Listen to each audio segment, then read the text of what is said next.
नमस्कार, आपण ऐकत आहात रेडिओ मराठी. कलर्स मराठीवर सुरू असलेल्या रियालिटी शो बिग बॉसमध्ये भाऊने म्हणजेच शोचे होस्ट रितेश देशमुखने सदस्यांना चांगलाच धक्का दिलाय.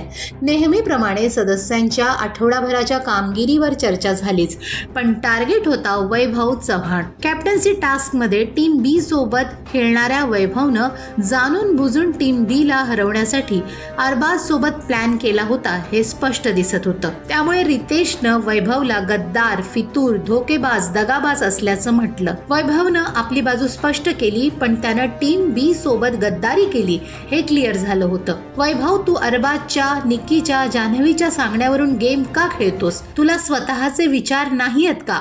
असा सवालही रितेशनं केला. मालवणी भाषा ही मराठी भाषा नाही असं वैभव एका टास्क दरम्यान अंकिताला म्हणाला होता. त्यामुळे रितेशनं वैभवची त्यावरून सुद्धा शाळा घेतली. अजूनही वेळ गेलेली नाही असा इशारा करत रितेशनं वैभवला सावध केलं. त्यामुळे वैभव आता तरी निकी, जान्हवी आणि अरबाजच्या खांद्यावर बंदूक ठेवून घरात वावरणं कमी करेल की थोडं स्वतःचंही डोकं वापरेल हे पाहणं इंटरेस्टिंग ठरणार आहे. तुम्हाला काय वाटतं? तुमच्या प्रतिक्रिया कमेंट बॉक्समध्ये नक्की कळवा. बिग बॉसच्या घरातील अशाच इंटरेस्टिंग गॉसिपसाठी रेडिओ मराठीला सबस्क्राईब करा, बेल आयकॉन प्रेस करा आणि व्हिडिओ आवडल्यास लाईक आणि शेअर नक्की करा.